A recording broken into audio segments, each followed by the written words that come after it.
Welcome to the Embodied Wisdom Podcast. Why are so many women out there right now attracting unavailable men? Yeah, that's a perfect place to start. Well, I know for a fact the way I was raised, and I would even call it kind of programmed, was to have my focus on other people and to always be catering to how others were feeling. If we're going to look at relationships, it's like, how is the guy feeling? How is he going to like me if I say this or do this or act this way? And it's just something that becomes your whole, kind of goal in life is to be a focus on the other person and how they're feeling and how they're going to like you based on, what you're tuning into for them. And so that, takes away all of your authenticity. It takes away everything that's in your heart that your intuition is telling you. It shuts down all of those signals and you're pretty much like out of your body. So it just becomes something that is, of course, that's going to happen because you're not tuned into yourself. You're not tuned into what you want, what you desire. And so that's just going to be the natural byproduct. You're going to be attracting guys who are not fully there. They're not even really interested in you, probably. And it's just something that happens as a pattern. So I don't know if that makes sense. Oh, yeah, I deal with patterns all the time. It makes perfect sense, Mm-hmm. right? There's always a reason why we're attracting that person. And when we're looking Mm-hmm. at the patterns, it's like, okay, we have these similar experiences with different faces attached to all of them, but the Exactly. same experience. And Yes. I think it really is the awareness.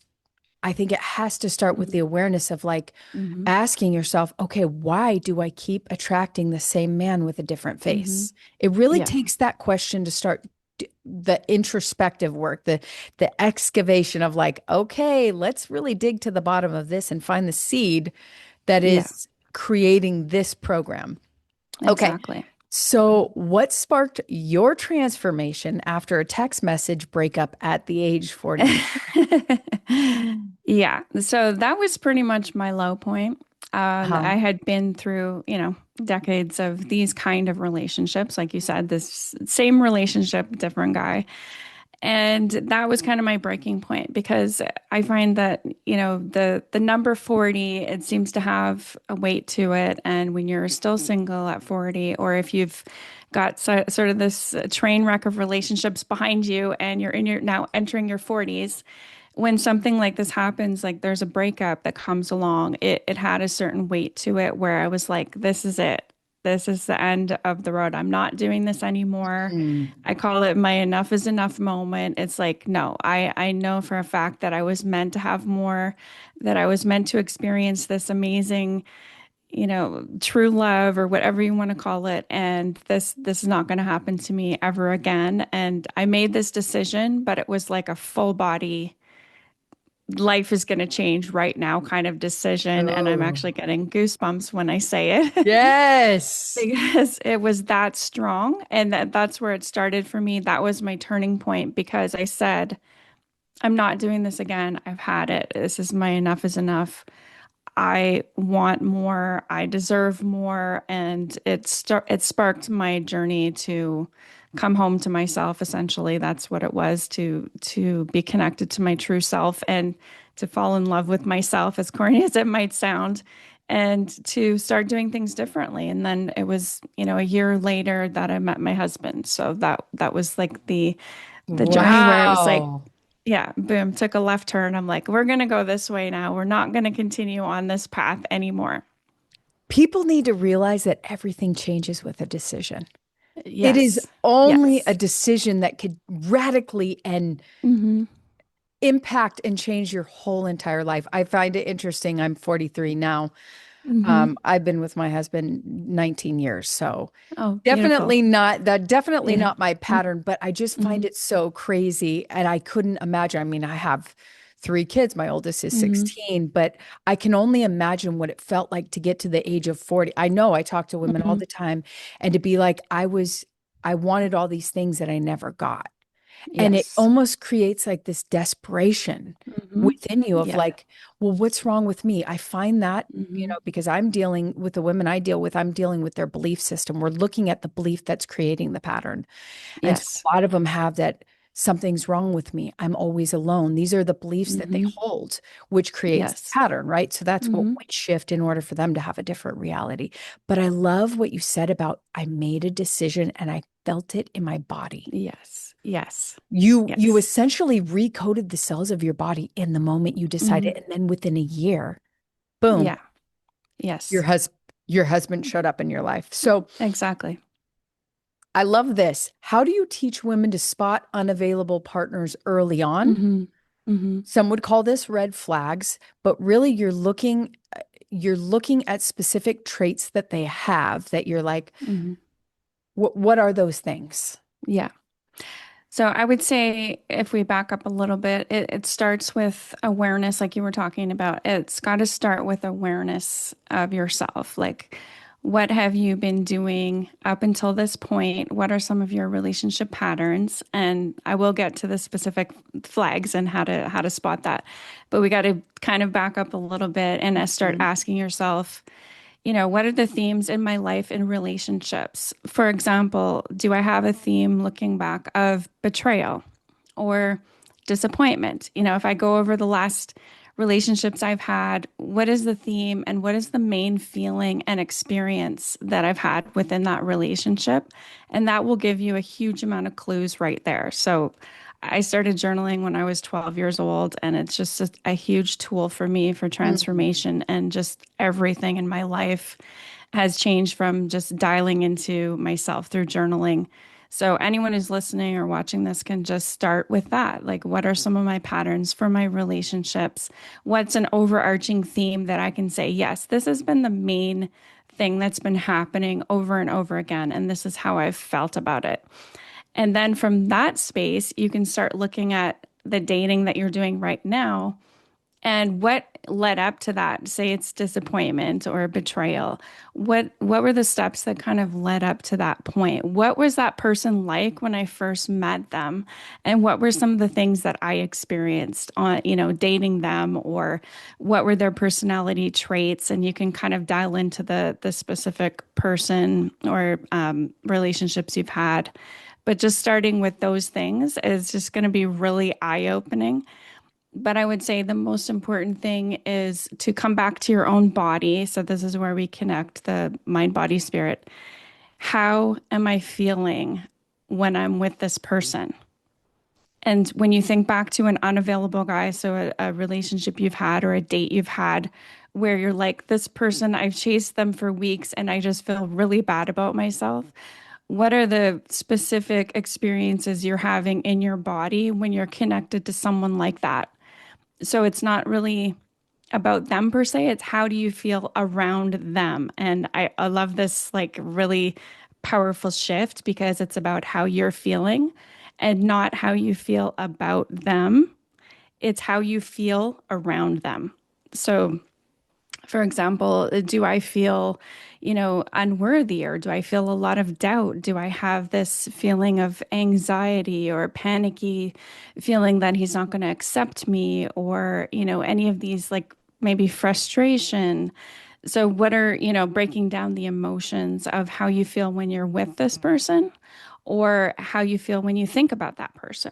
So it's a really powerful shift, and then you can kind of point out and figure out what are those flags that are specific to me, because it's really going to be different for everyone.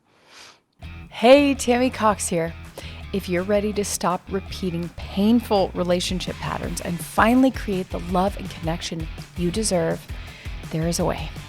Click the link in the description to schedule a call with me, and let's talk about what's really holding you back. Now, back to the show. I love that. So everything is energy, right? So it's Hmm. like when you tune, I've noticed as I've really gotten better about energy work is I could tune to anyone's frequency. I can Exactly. I can feel if I'm with someone, I can tune to their frequency and see what they got going on emotionally, right? Exactly. And so if I'm tuning in and feeling where they're at, I can know everything that I need to know. Mm-hmm. Mm-hmm. But what Yeah. I find with women, and please tell me if you're seeing this as well, it kind of sounds like the woman you're describing as well. She doesn't trust herself. No. She doesn't know what a hell yes in her body feels like Mm-hmm. when a fuck no is in her body. Like she doesn't Exactly. know what that feels like. And Exactly. so because she's lived all these years of not trusting her own system, Mm-hmm. because she was told by parents, "Oh no, you're going to listen to me and you're going to do what I say. I know what's best for you." So she Exactly. never learned how to trust herself and how to tune into that hell yes and hell no. And so what Yes. you're helping these women do is just that. Go into your Yes. body. Your body's going to tell you when it's a yes, Mm-hmm. and it's going to Yes. tell you when it's a no. Instead of Exactly. going with that desperate energy of like, oh, please accept me, please take me. Oh, Yeah. you know what I'm Yeah. saying? That Exactly. that desperate energy is repelling by anyone. I don't care if it's a man Mm-hmm. or a woman. Yeah. When you have someone that's desperate, it has nothing to do with their desire for you. It has everything with their not enoughness showing up. Exactly. So, but when you are so full of yourself, this is what I tell my women, when you are so full of yourself, absolutely infatuated in love with yourself, not that you're putting Mm-hmm. yourself over the other person, but you're going to do what's right for you. You will be so magnetic to everyone. They're going to want to be around you. They're going to want to be in your field because that's going to feel so good to them. So Exactly. it's not about being selfish. It's about being so much in love with yourself. I know you said that's cheesy or made a comment like that, but I'm like, no, Yeah. that's what I want every No, woman it's to do. wonderful. Yeah. It is wonderful. But I want to also point out, so the women I work with are very empathic. They're very intuitive, Mhm. and that's one of their biggest skills and abilities. And I would say that's going to sound funny to say, but that was my biggest barrier is that the more empathic I became, the more disconnected I was from myself because being empathic is basically putting yourself in other people's shoes. So you're so much in someone else's shoes. You can live their life. You can tune into them. You're excellent. You can tell people, okay, this is how what I'm feeling. This is what I'm getting for you. This is, and tune into them to the point where you're literally out of your body and you're not connected to yourself. You're totally disconnected. And so that's why my framework is basically your awareness, acceptance, and connection. Those are like the three pillars to go with. And you want your own awareness of yourself, how you're feeling, what's in your heart, what your intuition is telling you, which is your guidance to what you truly desire. And it's not being empathic, it's different. It's not tuning into somebody else, which just, it can be helpful. But I'm talking more about the women who are overly empathic. They're too much in someone else's energy. This is what I was doing for years. It was like I was Yeah. so good at I could tell, like you were saying, what someone was feeling and maybe what their issues are and all those things, which is great, but it doesn't go well unless you can do that for yourself also and be completely tuned into your intuition and what your guidance system is telling you. I don't know if that makes sense, but it's a Yeah. very powerful But shift. oh yeah, absolutely. I had the opposite issue. I was not, Hmm. I my natural gifting was not empathy. I Hmm. had to learn that. I had to learn Yeah. to really empathize and see life through because I was very, very Hmm. much in my body, experiencing Yeah. and doing what it was that I wanted. I'm very much Hmm. my desire driven. I've always Hmm. followed my own desires. But Yeah. but for the woman you're talking about, the deeply empathic, she has always put other people in front of herself. And that's where Yes. empathy gets you in trouble. It's like you Yes. can empathize with another person, have love and Hmm. compassion and hold space for them, which is what I do with my clients, but it doesn't trump my. Mm-mm. I am the leading role of my own life. So I get to love and hold space for her in that moment or whatever, but I don't live there. I live No, here, exactly. right? And so I Yeah. think that's kind of what you're talking about, the difference of Hmm. like empathy, because I think we really all came into this experience on earth to learn compassion and empathy, but it cannot override you. You are the only you. So you get to love and Exactly. adore you and whatever's healthy for you in whatever stage in life you can share that compassion or hold space for another. So I love that Exactly. you really clarified that.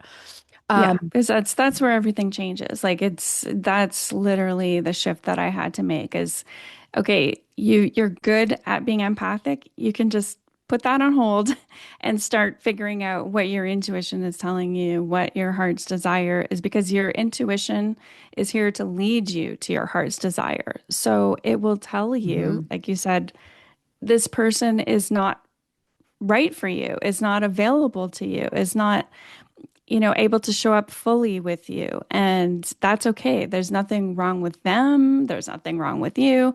It's just like, okay, this is not the person to put your time into. And then it's going to move you towards what your intuition is actually saying. Okay, go in this direction instead. This is where you're going to find someone who is able to match your frequency, be in harmony with you, allow you to blossom and be your true self and come home to yourself. That's to be yourself and come home to yourself. That's really what it's all about. Yeah, it's the being. Because once you are being Mhm. that version of yourself, you don't have to look for any red flags. You're going to literally attract someone Mhm. who's on that same frequency. It's just the way it works. Exactly. So Exactly. that's why I'm constantly aware of what I'm attracting in my friendship life, in this Mhm. relationship, in, my clients. I'm looking at all those things and reading those things because they're actually giving me feedback of what's going on in my world. Exactly. Yes. Um, Exactly. so what transformation occurs when women prioritize their needs over forcing relationship? What happens? Well, first you learn so much about yourself. So going back to that awareness piece, you just a whole new world opens up to you and you're like, wow, this is what I truly prefer. This is what I want to do with my life. This is how I want my life to be.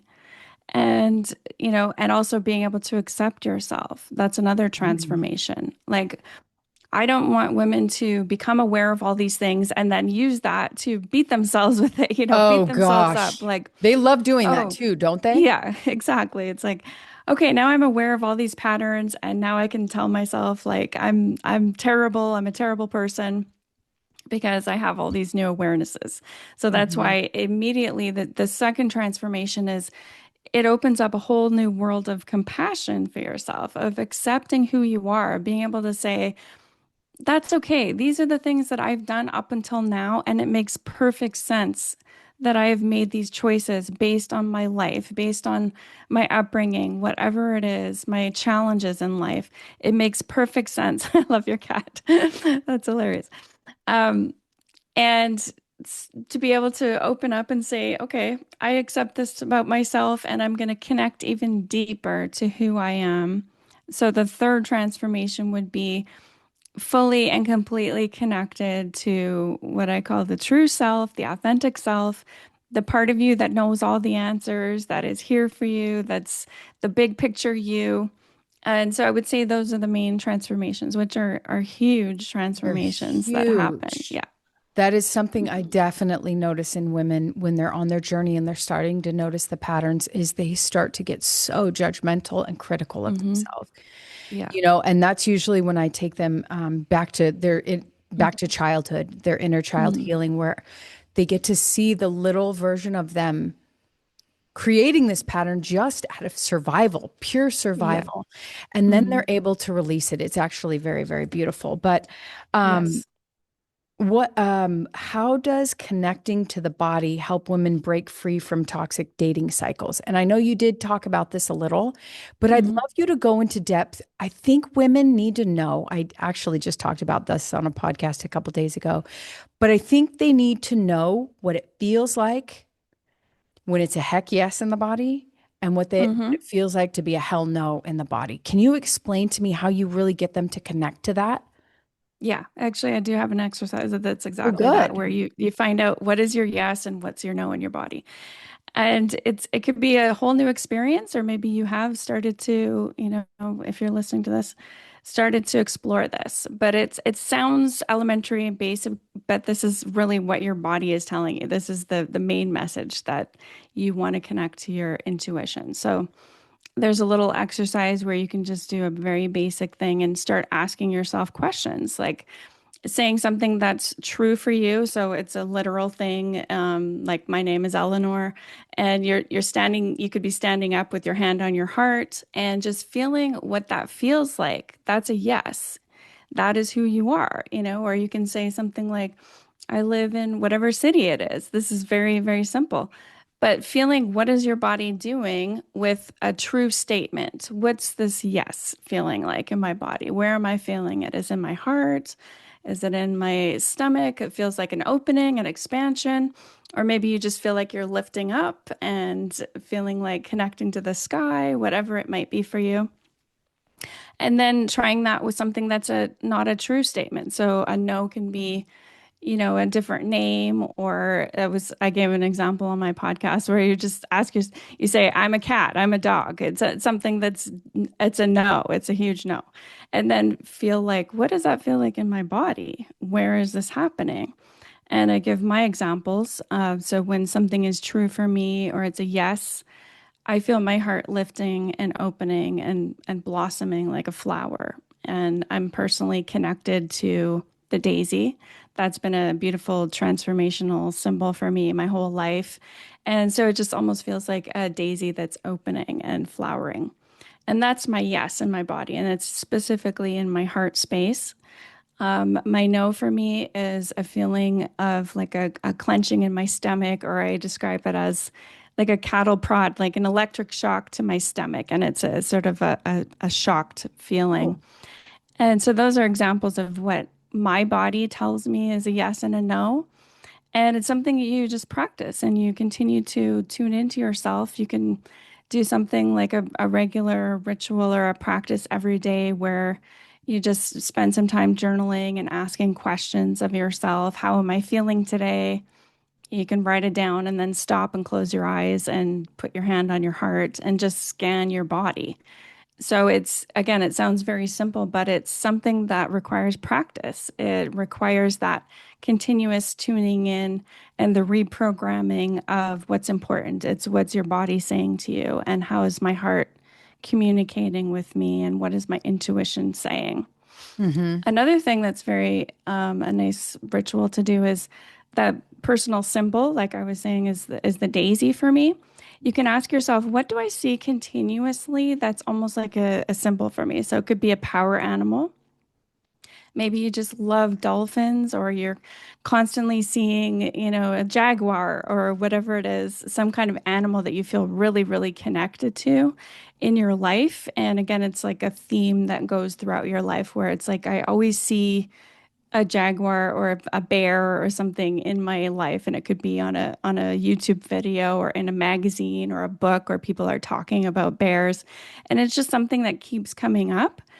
And then taking that as your personal symbol and your connection to yourself. And for example, when the daisy appears in my life, I know it's like a thumbs up from the universe. It's a connection to my true self. It's like, yes, you're on the right path. Things are going really well, or I can go more in that direction when I see a daisy. So that's another way to connect to a symbol in your life as a way to help you connect to your body and into your intuition, is using a personal symbol. I love that. And I will say this, because oftentimes people are like, oh, do I have to really go in and, close my eyes and take the time to, and I will tell you this, once you start practicing the yes and no within the body, Mhm. and you start listening to those Yes, nudges from your body, what will happen is you're going to know it real fast. It's just going to exactly. fly out of your mouth. People are going to be like, hey, you Hmm. want to go here? You're like, no. Hey, you want to do that? Exactly. Nah. You'll Hmm. know so much faster, and you're going to recalibrate your system to tuning in to your desires to where it's really, really fast. So I don't want to give Exactly. anyone the impression that, every single question you're going to have to go within and have a 10-minute meditation. It gets No, very, very crisp and clear as that channel clears. exactly. Okay. Do you mind if we get a little personal? No, not at all. Okay. Because what I find so beneficial is, most of us who are doing this kind of work, we've come from a past. And Mm. oftentimes it was a very painful past. Mine happened to be in my childhood. I had a real rough childhood with Yeah. tons of trauma. which led me on my journey to heal myself, which led me on my journey to help others heal. Yes. So what do you feel like really, aside from, the pain of your adulthood where you were, how does that relate to your childhood? Oh, it was directly related. So, Yeah. I don't know if anyone knows the term of adult child of narcissists. It's ACON is the acronym. And so I grew up in a narcissistic family, both parents, other family members, which means that I was programmed, like I was saying earlier, to not trust myself, to actually not even be able to form a sense of self. And so, as a sensitive child, I already had those abilities of being very sensitive and then being empathic, but it was also a survival technique to be, and that's why I was saying that being so tuned into other people as a sense of survival to be able to navigate through the abuse and neglect of my childhood, it became a necessary thing. I had to be 100% always tuned into other people. And so that just continued into my relationships because it was like a do or die. Like I just needed to know what other people were thinking, feeling, and doing in a much more extreme sense than myself. Like I didn't even know I didn't have a self, I would say. That's one of the traits of growing up in a narcissistic family is you don't have a sense of self and you don't trust yourself and that's you're full of doubt. And so when I talk about my journey home to myself, it was literally having to figure out who I was and connect to my true self. And so I was looking for that externally. I was chasing love and acceptance and acknowledgement and validation from men. And so I just continued to do that until I realized I have to come back into my body, back into my heart, heal those things that were just really crowding my heart space and, making me afraid to be in my body. So when I talk about these techniques, it was a hard one type of thing. Like it was extremely difficult for me to do this. And so I really am someone here who's inspirational for others to say, I'm not saying this is easy by any means, but it is possible. And you can overcome huge adversity, like you were saying, in your childhood, in your life, and barriers, and still have an amazing, loving, and healthy relationship. Like it's possible. So I'm here to say that. And that's why my I guess trademark saying is love is closer than you think, because I'm telling you it is possible to have that no matter what you have gone through. Yeah, absolutely. Um, in fact, it's necessary. I find Mhm. that most of us, I just subscribe to this, not that anyone else has to believe it, but I subscribe to this belief that we came into this time frame, into this particular lineage for the reason of healing it, because this is the greatest Mhm. time of ascension on our planet. Before this, we didn't even know what narcissism was, what Yeah. trauma did, how it was tracked on the, we didn't know any of that Mhm. stuff. But now here we're on the cutting edge of all this information about trauma, how it gets stored in the body, how it can be Mhm. healed, all Mhm. this beautiful information. We came in at this time for this. And I believe personally that I chose those parents, that I chose those traumas, that I chose all that shit that I Mhm. survived to be here now. Because Exactly. how could I really hold compassion and love for all these other people if I hadn't gone through some stuff myself? And so Mhm. I consider it such a privilege, such a privilege to having had this opportunity to live through the trauma, because we all have trauma, let's be honest. Mhm. To Yeah. what degree, it's all very different degrees, and the perspective of the child is just, it varies from person to person, but it's like we all came in and experienced trauma, and it was all for our good Mhm. to the extent that we believe it is. Yes. So Yes. I just love that this is your sweet spot that is helping women, because there's so many women like the old you Mhm. out there Mhm. where they're like, why do I keep getting this guy? Yeah. And they need to know it has everything to do with themselves. Mhm. As within, so without, we're always getting that reflection back, and don't judge it. Please Yeah, don't judge it. Please have compassion for that little girl inside of you who is just so desperate to be loved, who wants to exactly. be wanted and seen and heard. So have so much compassion on her. As we're wrapping up, I'd love for you to tell people about your offering. I know you have an offering to promote today, and I would Hmm. also love for you to tell them where they can find you. Yes, absolutely. I just wanted to add in that everything you were saying, also, what's true is that there's nothing wrong with you. Like, if you're watching this and you've gone through all this, there is nothing wrong with you. Everything you said was true up until this point, and all the experiences you've had. Um, it's okay that you've been through this, and it doesn't mean you're a terrible person or something wrong with you. So I just wanted to tag that on. Um, so people can find me through my website at trulyeleanor.com. And the reason I call myself Truly Eleanor is because of this journey I talked about, finding my true self. And that's everything that I represent in my brand and what I do to help women. And so a great place to start would be to take my free challenge. So this is where the awareness comes in. It's called the Detox Unavailable Guys Challenge. And it's a little workbook where you can go through what is your archetype for your Mr. Unavailable, I call him, and who is your archetype for Mr. Right, and a very powerful exercise to do that, make that choice and that decision that I was talking about earlier to really get you on some new footing to move forward. So I think that's the best place to start. And I also have my podcast, Stop Chasing Unavailable Guys, is on my website. You can connect anywhere podcasts are there. Beautiful. Well, thank you so much for coming on. It was very Thank you fun. so much for having me. It was a wonderful conversation. Thank you so much.